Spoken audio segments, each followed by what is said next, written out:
This is a preamble to understanding the book of Revelation, chapter 18. We have just covered chapter 17. Let me first say that the book of Revelation talks about the four horsemen of apocalypse. And the first horseman is a rider on a white horse. And that's the Antichrist. We have covered that already. The great deceiver, ushering in the age of deception, the age of lawlessness. Even today, as we read the news and observe things going on in the world, there is already the spirit of lies and deceit gaining momentum. There is deception and corruption in every sphere of human activity. Politics, religion, trade and industry, monetary system, the media. In Singapore, we are talking about fake news, right? There's fake news spreading all over the world. In the field of entertainment, the music industry, sports, even education, and the list goes on. Now, towards the latter part of the Great Tribulation, the last 3.5 years, the whole world will be in satanic darkness and deception. Everything that is in total opposition to God's love and God's law will be deemed good and righteous. Everything of the devil will be good. Everything that's from God will be evil and bad. Now, at such a time when there is universal deception, then telling the truth is a criminal act. Somebody aptly says that truth will become treason when the empire lies and deceives. That's reflected in Isaiah, the 5th chapter, verses 20-21. Woe to those who call evil good and good evil, who put darkness for light and light for darkness, who put bitter for sweet and sweet for bitter. Woe to those who are wise in their own eyes and prudent in their own sight. When man focuses on himself, deception will come, and good will be evil, and evil will be good. After all, in the Garden of Eden, Satan was trying to tell Eve, if you disobey God, you will not die. In fact, your eyes will be enlightened, will be illuminated, and you'll be as wise as God. So disobeying God has its rewards. Now think of it. Now when the Antichrist reigns during the Great Tribulation, we all know that it will be for a very short time. The first 3.5 years, he probably would have to worm himself in the political system, but the latter 3.5 years, he would have the world in his grip. It's only a short time. But we have to understand the first world leader is Nimrod.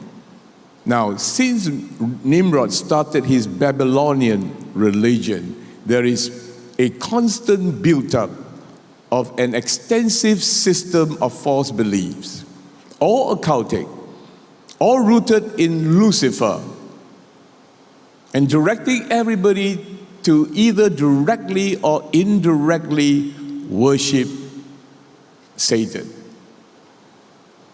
And so right now, the Babylonian religion is quite highly evolved already. And all religions that are false, regardless the names, the labels, they are all Babylonian or Luciferian. That's it. And I want to tell you that religion and politics always mix. Even for those who say there should be no merger of religion and politics, we should keep them separate.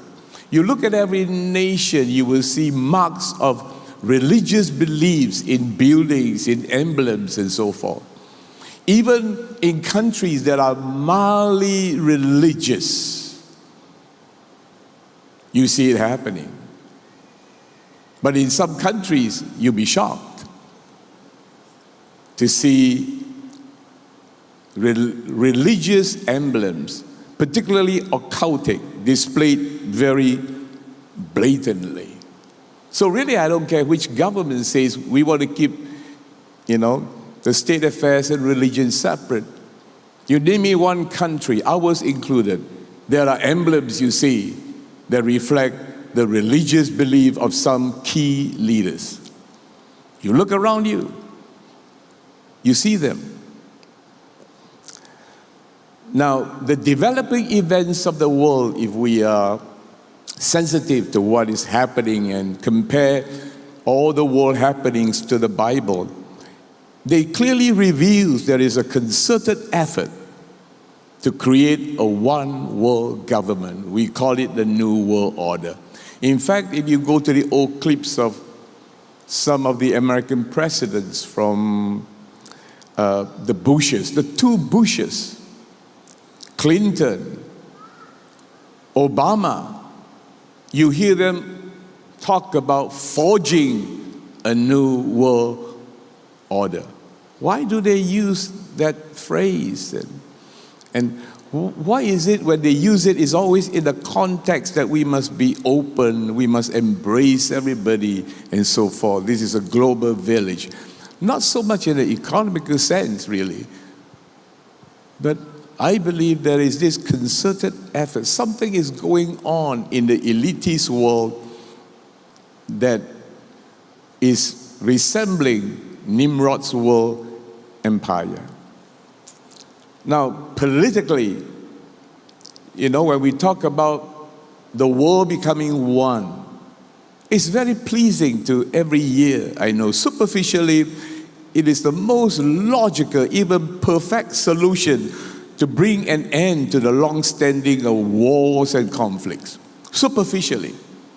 Everybody would agree, if all nations are one and there's one centralized government to make sure that every nation obeys, then we'll get rid of the long-standing problems of wars and conflicts, inequality and poverty. We can then monitor the world supply of goods and so forth so that we could equally distribute to every country. We'll get rid of the hindrances to the greater breakthrough in science and technology, and we'll get rid of the scourges of plagues towards the humanity and so forth. And we can bring about an utopia. And I think there is a general consensus that there should be a centralized government, and agencies like the United Nations and UNESCO and all that, they are all working towards this plan. But you see, God's plan for an utopia is going to come, the great millennium, is through obedience to Christ and rejection of Lucifer. But man's plan for an utopia would be a rejection of God and an acceptance of a Babylonian religion, which is basically from Lucifer. When we talk about religion, there is such a push for the ecumenical movement. There is all religions amalgamated into one and be united. Now we Christians know that's not possible. Why? Because Jesus said, I'm the way, the only way, and that goes against the grain of all religions. I'm the way. And the Bible says darkness and light cannot merge. You see, we cannot come at one. But superficially, in a natural mind, everybody would think, that's the only solution, that you don't have religious war. In fact, religions cause war. Right? So, very logical to the carnal mind of man. We're going to have a one world religion. See, so that there will be no conflict whatsoever. Incidentally, the Pope is pushing for a one-world religion. It's meeting with all kinds of religions that we can all become one. But Jesus says, I'm the way, the truth. The truth about God, the truth about the nature of man, the truth about the devil. The Bible tells us the truth. But if you look at religious books talking about reincarnation and so forth, we know there is no truth in that. We have only one life. It is appointed unto every man once to live, not many lives. So the people who believe in reincarnation will say, well, never mind, if I mess up this life, I've got another life to look forward to. And all this ridiculous idea of evolution of lives. If you are not so good this life, the next life you become a cow or something, you know what I mean? But the whole problem is you cannot judge a cow morally. So how do you judge a cow? Only human beings have a conscience, not animals, you see. And the Lord says, I'm the life. I'm the only one who can give life. I gave my life so I can give you my life. And God is the author of life. But many other religions, the New Age movement, all believe that you have many, many, many lives to get it right, they say. So the theory of reincarnation. Now, what about trade and commerce? A lot of deceit there, deception, right? I mean, today you have trade wars, particularly between the two powers now. Two superpowers in trade and commerce, China and the US. On almost a daily basis, you hear Trump says, I'm going to put more tariff on China. And China says, we are going to hit back, The same headlines every day. Now, I can understand why Trump is pushing for higher tariff against China, because, for instance, for cars, when China import the cars to U.S., it's about 2% or 2.5% tax, and when the states, export cars to China, they levy a 25%. And of course, I often wonder, how come the previous administrations for decades had been sleeping? 2.5% against 25%. Some people say, Donald Trump is mad. No, he tries to straighten up things that had gone mad before. So when he straightened up things, people call him mad. Just like the Bible, when the Christians arrive in some cities, they say, this man who have turned the world upside down have come. No, the Christians didn't turn the world upside down. It was already upside down. So when the Christians wanted to turn it right side up, it became upside down to those perverted people. That is what is happening in the United States of America. Now, you can trust me, I'm not a Republican. Even if I am, there's no point for me being a Republican. You know what I'm talking about? I'm talking about common sense. You see? Common sense. So you have this trade war going on. And many countries are going to feel the impact of it. Singapore will feel the impact of it, of course. So what's the solution? One world economy. So you see, events are all pushing towards the one world government. Naturally, everybody will gravitate to the new world order. Out of necessity, I tell you. 40 years ago, most people would label those who believe in a one world government as conspiracy theorists. Today, every knowledgeable person knows there is a one world government agenda. You ask any journalist, do they doubt it? They don't.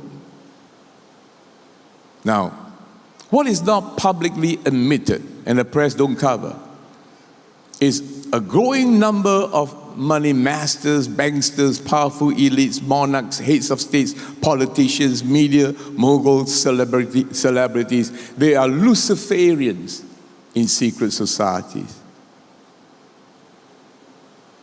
That is not admitted. But there are evidence, particularly in the States, in the European side,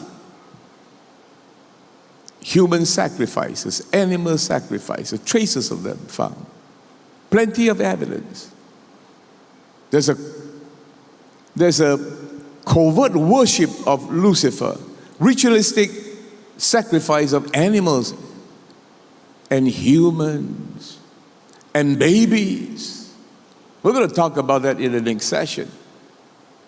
Celebrities, at the expense of risking their life, have come out to talk about it. Mel Gibson, Keanu Reeves. They are talking about it now. The horrible things those top elites are doing. Politics, and not just religion, occultic beliefs. So today we're going to connect the dots. And as I mentioned those items, I want you to make a research, okay, yourself, before you call me a conspiracy theorist. You can Google, you can go to the YouTube. You weigh for yourself the evidence. It's overwhelming what I'm going to say in the next few minutes. And the mainstream media are not talking about it. Trump called them the fake news. For a great part, they are. See, they will cover up. Why? Because the top media people are involved as well. I'm not talking about the American side and the European side. There are compelling evidence that there is not only a one world government agenda. The elites are in a Luciferian religion, and they are practicing very ancient rituals like human sacrifice and animal sacrifice. So let's connect the dots. The first dot is Lucifer. It has to begin there.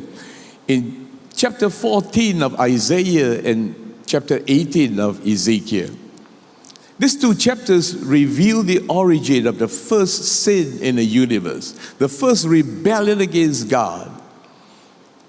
God's deputy, Lucifer, tried to usurp the throne and the worship due to God.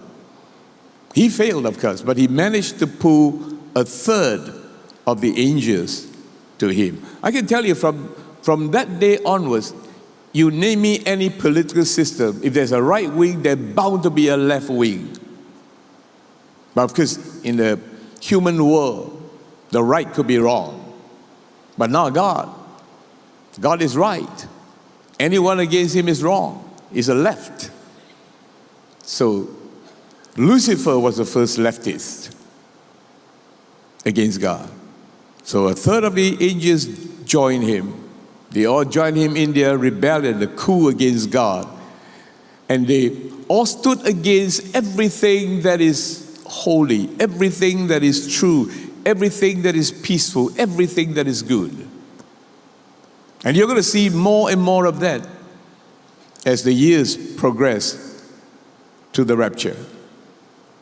Then from then on, there is this total opposition in Lucifer's sphere of influence. Evil becomes good, lies becomes the truth, inflicting pain is pleasure, wickedness is virtuous. So deception becomes a way of life, and worshiping God is foolishness. And the doctrine that Lucifer will finally win, so follow him. Worship him. Listen to what he says. He'll lead you to a utopia. You'll find later on in the book of Revelation, chapter 19 particularly, about the battle of Armageddon. Do you know they gathered together to fight God? It was not God coming to fight them. They were challenging God. Could you imagine men under the foolishness of Lucifer would try to win against God? How foolish could it be? Pride is blinding.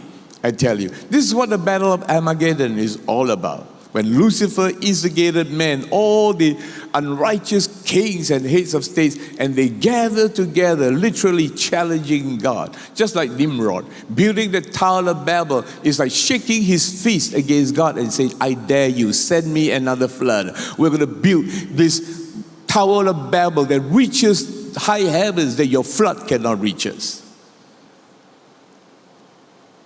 Now, Nimrod's defiance is as willful as Lucifer's defiance. Why? Because they share the same spirit, both of them. We come to the second dot, Nimrod's Babylon. Nimrod founded cities, a number of them. The main one is Babylon. And it's the cradle of civilization, Babylonia. That's the religion where it all started. Religion evolved in that particular place. It's modern Iraq today. So the whole point of worship of anything and everything except God is total rejection of God. You can worship anything. There are countries that worship a cow's tail, you know. In Singapore too, people worship a tree, the moon, the sun, anything but God. So you see, Lucifer's intention is very clear. All the false beliefs are rooted in this Babylonian religion. All of them. So, as we talk about this Nimrod's Babylon, we have to understand that in heaven, the first rebel was Lucifer. On earth, the first rebel was Nimrod. Now, these two dots must be connected first. Everything else I'm going to say, you're going to put these two dots connected first before we go to all the other manifestations on earth. Now, the third dot. The third dot is the 6 historical world empires. Egypt, Assyria, Babylon, Medo-Persia, Greece, finally Rome. Now, Rome was not conquered by any other world emperor. No, Rome just fell apart. So there's going to be a revived Roman Empire. See? The common factor about all these nations is that they want to rule the world. That there will always be a group of people in the world in every age who want to dominate the world. So in our modern time, we saw Hitler, right? You know what's Hitler's intention?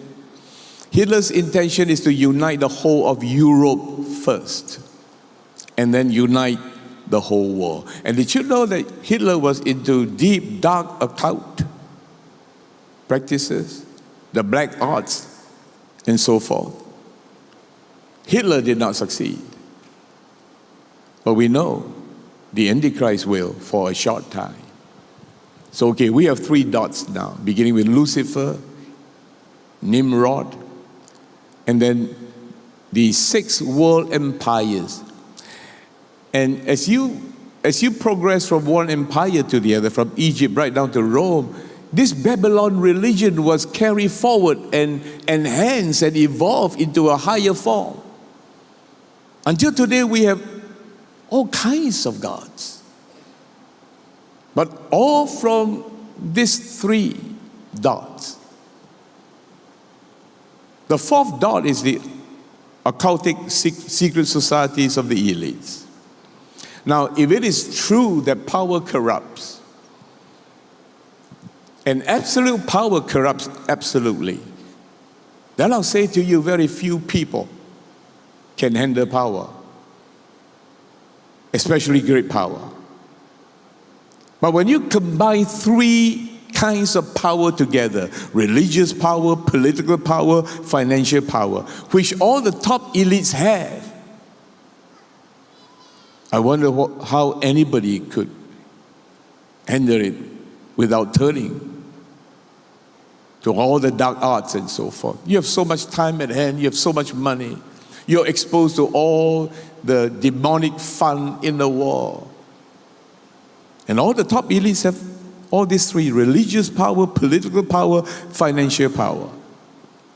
Now let me take you back to 1961 when President John Kennedy was being assassinated. In one of his speeches to the press, he was talking about the dangers of secret societies. John Kennedy. So he was warning them of their political agendas and so forth, and he warned the journalists to be responsible in their reporting, to report fully. Now I'm going to quote just one sentence which is very revealing in his speech. You can go to the YouTube, just type in John F. Kennedy's speech to the press. This is just one sentence. Quote, "The very word secrecy is repugnant in a free and open society. And we are, as a people, inherently and historically opposed to secret societies, to secret oath, and to secret proceedings." From the lips of President Kennedy. Many people believe that that was the speech that had him assassinated. Within a short time, he was gunned down. Now, if you do a simple research, you'll be stunned that the official account given on, who and how he was being killed is laughable. It defies common sense if you do just a simple research. If you go deeper, you will discover that his autopsy was not even properly done, that people who had no business in the autopsy building and all that were there, and people who were officially assigned were shooed away, and things were covered up and so forth. When President Trump lately said, we're going to declassify the files of JFK, you know what the head of the CIA said to a talk show host? He was talking as if he was talking to President Trump, but Trump was not there. He said, "If you do, Mr. President, we have many ways to get at you." I say, wow. Why would the head of CIA say that? When the president wanted to declassify this assassination, isn't it good for the public to know? Because the intelligence agency is also involved. It's so complex. Many people were involved in the assassination of President Kennedy. Think about it. And many belongs to secret societies. Now you hear the words again, the very word secrecy is repugnant in a free and open society. And we are, as a people, inherently and historically opposed to secret society, to secret oath, and to secret proceeding. Bang! Very shortly, he died. Don't tell me. It's all a conspiracy theory. You better believe me, and you better do your research. There are dark forces working through top elites today. You better believe it. Now, all major secret societies of elitist class have two things in common. On the screen now, two things in common. One, progressing towards a new world order. Number two, practicing satanic rituals involving animal and human sacrifice. And it's not a conspiracy theory. I'd rather you be shocked now than later on. Like I said, today there is hardly anyone who is well informed in the media, in the political world, who doubts that these two diabolical practices exist in the secret society. The media just do not want to talk about it because the top media moguls are in it. Now, secret societies normally will publish their objective to give the members the business opportunities and business connection and business partnership and all that. You take the Freemason Lodge, for instance. You know, when you reach up to the 33rd degree in the hierarchy of the Masonic Lodge, you are given a choice to choose the throne route or the priest route. If you choose the throne route, you go into business. But as soon as you choose a priest route, you will be taken to a ritual whereby you'll be groomed regarding dark powers and so forth. So many of the members down the rung do not know there is a Luciferian worship at all. These members will even tell you, no, it's not true. But I think more and more are beginning to know because they talk about it, you know. You see, the top powerful and influential leaders of their secret societies consist of, you be shocked, heads of states and politicians, money masters and banksters, billionaires and business tycoons, directors from intelligence agencies, celebrities, media owners and personalities, protected criminals who bankroll corrupt politicians. Happen all over the world, even in the United States of America. In fact, particularly in the United States of America. Jackie Chan, the superstar who has been exposed to Hollywood, recently made a statement that shocked the world. He said, the U.S. is the most corrupt nation of the world. Very brave of him. The fifth dot, the United Nations.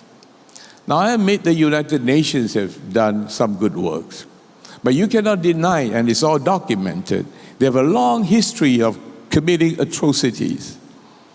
Their peacekeeping force have been engaged in wars before, and the nations have addressed them. Now, on the 23rd day of January 2001, the UN General Assembly adopted a resolution. And the resolution reads, the role of UN in promoting a new global human order. Now listen carefully. To promote a new global human order.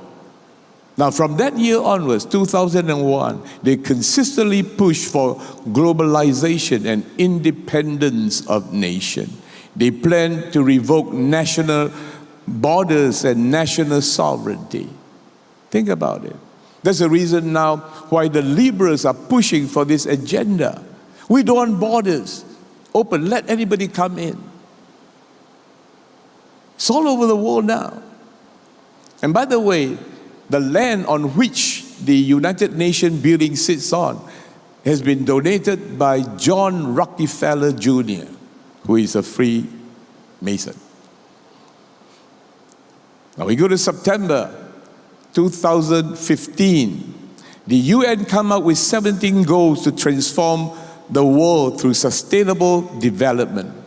Now at face value, they sound noble, pleasing, and even beneficial to the whole world. But upon deeper reflection, you know there's a new world order agenda. They want to control everything, from children's education to fishes in the ocean. They set themselves impossible tasks. And you can read them. Go to the website of the United Nations. Look at the 17 goals to transform this world through sustainable development. And you'll find them. You read them carefully. They have set themselves impossible goals that finally all of us would have to conclude it must take a centralized government. If not, it's not possible.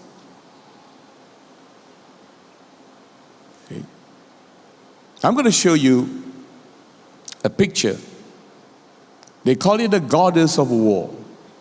Recently, the United Nations unveiled this statue, I call it an idol, right in their building.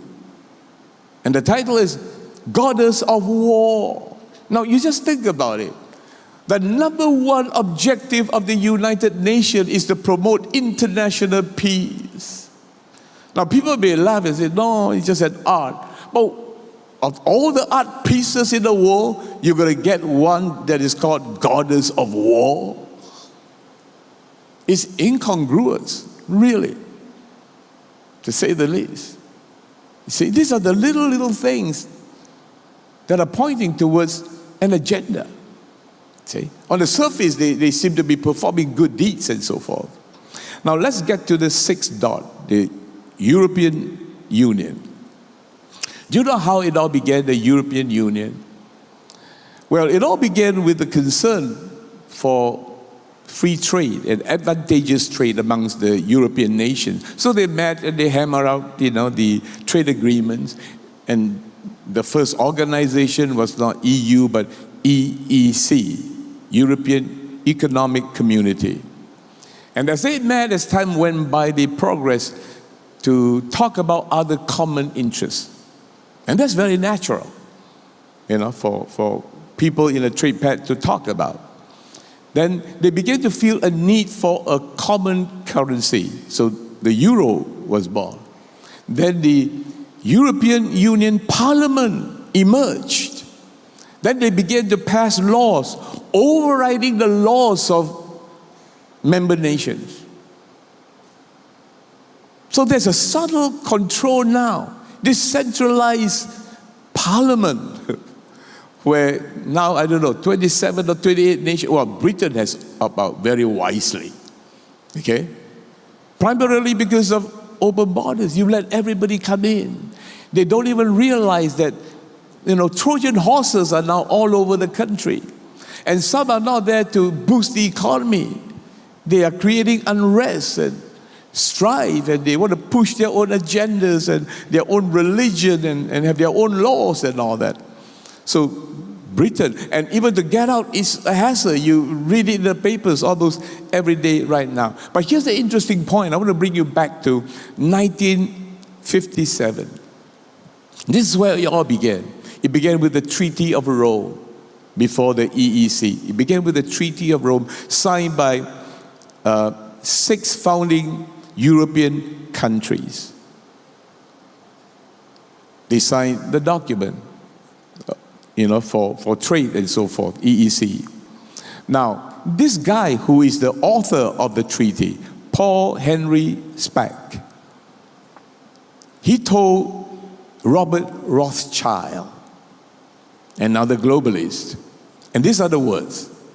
This author of the treaty said, I think we have re-established the Roman Empire without a single shot being fired. Now, I don't know whether he realized it now. He was fulfilling a prophecy in the Bible. That was a start of fulfilling Daniel's prophecy. The lakes of iron, Rome, are becoming the feet of iron mixed with clay, the revived Roman Empire. Are you getting it? See, for almost 2,000 years, nobody filled the gap. The Roman Empire just faded away, and now this European Union. Now there's a very interesting thing about the poster of the EU when they wanted to promote this alliance of European countries. I'm going to show you in the next clip. You tell me how you feel now. This is a poster of the EU. It begs the question, isn't it? Why the Tower of Babel? The unfinished Tower of Babel by the European Union when they wanted to promote this. Why? And you notice the headlines, many tongues, one voice. Now you go back to Nimrod's Tower of Babel, the first world empire. It was a smaller group of people, of course, They all spoke one language. They had one tongue. So they could coordinate, cooperate, and work well. But because Nimrod was shaking his fist at God just confound their tongues, and suddenly, instead of speaking the original language, Teochew came out, Tamil came out, and nobody could understand each other. So they have left the tower unfinished. Now, the people who created this poster must have known, isn't it, Nimrod's story. So now in defiance, they are saying, yeah, you confound us to speak many languages, many tongues, right? But listen, God, we have many tongues, but one voice. We are against you. See, Pastor, you read too much into it. Then you give me your interpretation. Why, oh why, must they have the ancient Tower of Babel in the poster? Why?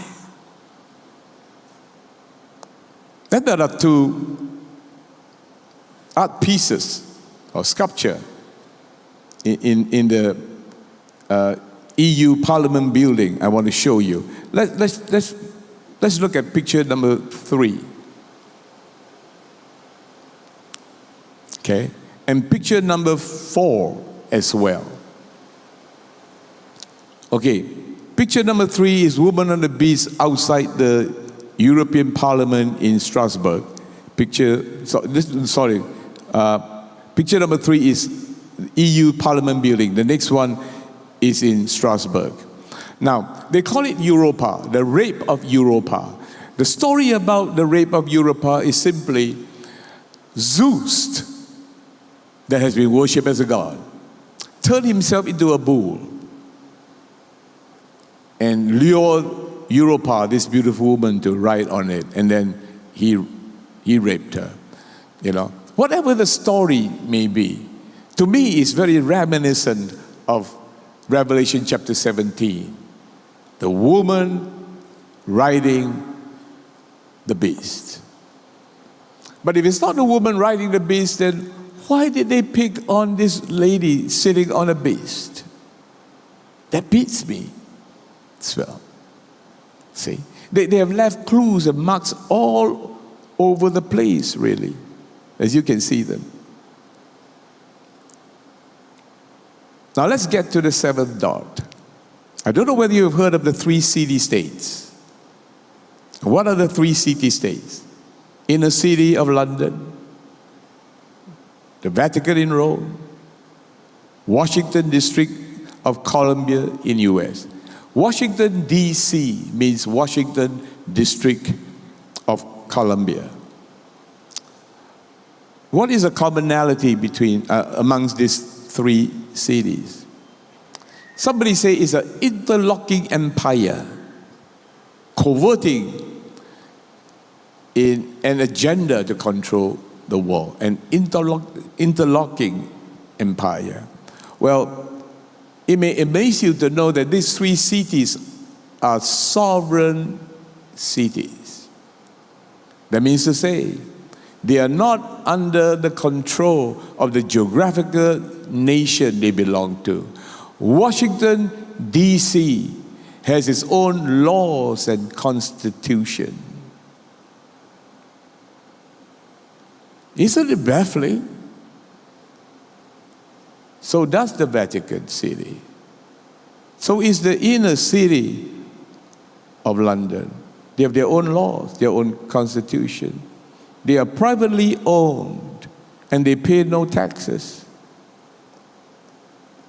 If we ever wonder why, when those Wall Street people caused such a big collapse, none of them were indicted. None. In fact, some were promoted. You can understand why now. How strange an arrangement it could be that Washington, D.C. is independent by itself, having its own law. Vatican City has its own constitution, its own police force. And now they are beginning to connect the dots and say these 3 cities is an interlocking empire. And that is a New World Order agenda they are planning. Let me carry you one step further. Did you know that all these three cities all have an obelisk in front of their main building? What is an obelisk? An obelisk is an Egyptian idol. The Egyptians believed that the sun god Ra, R-A, the sun god Ra is actually living inside the obelisk. So I'm going to show you the three pictures. Okay, the first one in London, obelisk. You notice the pyramid on top. The second one is the Vatican obelisk. And the third one is Washington, D.C., District of Columbia obelisk. Now it begs a big question, why? Why Vatican City and Washington, D.C.? I mean, what connection is there unless there is some connection spiritually? What about the inner city of London? Why is there a pyramid on top? And if you look at the dollar note of America, there's a pyramid with an all-seeing eye. Why all this symbolism? You know, I mean, people will question in Singapore, if you pull out the dollar, they have three joysticks, you know what I mean? We would say, why, right? But how come in the States, nobody say why? Are we so ancient? You know, is our culture so obsolete now that we have to take on the culture of the ancient Egyptian and have an obelisk in front of our main city? Why do we do all that? And it baffles me that no Americans question the government. That when you look deeper, you have the what reserve? Federal Reserve, which is neither federal nor do they have any reserve. They are the ones who create the design and all that. And they answer to nobody. They don't even have congressional oversight over them. So it's a very complicated world we are living in today. And I tell you that accounts for the election of a guy called Donald Trump. When he stood up during the primaries, together with 17 others, long line, all president wannabes, nobody would think that Donald Trump would win. But when Donald Trump said this, I'm financing my own campaign. I'm not beholden to lobbies or special interest group. I don't have to obey them. Meaning to say, no shadow government could order me what to do. That very night when I saw this debate of the 18 candidates, I said, Donald Trump will be the next president of the U.S. if he is not assassinated. And I stood here at the miracle service and I said the same thing. People say, why Donald Trump? Because the world is in such a mess that only this strange fella, in his very strange manner, you know, to the point of being a weirdo, could arrest the attention of the multitudes of Americans. Because the world is not in a safe place. And I think to myself, Donald Trump turns the whole thing around. The whole system is such that he could be there for 8 years, and somebody who takes over could ruin everything again. The Bible has the last word. The Antichrist has to come. So as we connect the dots today, and I pray that you go home, reflect on what I say. I know there are many things that are quite confusing to you, but as you connect the dots and you begin with Lucifer, and then Nimrod's Babylonian religion, and then all the other 6 world empire, and then culminating into a melting pot of the great harlot with one world religion, with all the ritualistic sacrifices, and then all the elites are practicing this religion. Most of the elites are, not all of them, of course, and they mix politics with religion of the occultic kind. Then they are creating, they thought it's a new world order, but I want to let you know it's an old world disorder of Nimrod. It has to end in disaster. And that's the reason why God has to take over and rule in the earth in a period we call the Great Millennium. So the next session, we're going to go to chapter 18. And I promise you, you'll get a shock of your life, what I'm going to say. For now, let's bow our heads together. Father God, I thank you that your word is absolute truth. Your word reads like tomorrow's newspapers. Oh, help us, oh God, to let your truth propel us to be more vigilant, to be more watchful over our own lives and our families and those lighters who are under our care. Help us to learn to be our brothers and our sisters' keepers, oh God. Help us to love what Jesus loves and to hate what Jesus hates, oh God. Because perilous times are ahead of us. Help us to be soul winners because the time is so short.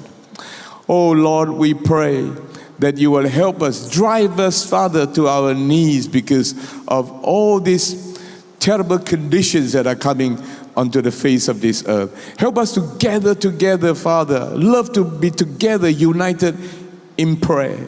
And now, oh God, may the love of the Father, the grace of the Son, Jesus Christ, and the fellowship of the Holy Spirit be all of us. In Jesus' mighty name, and all lighters say.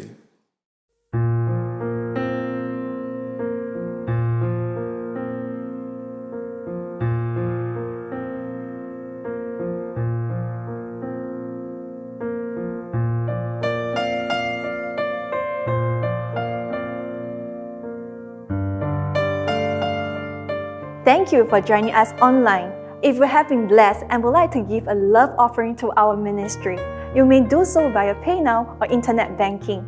You may also mail us your checks at the address below. To keep up to date with us, do follow Pastor Rony at the following social media platforms. See you again, same time next week.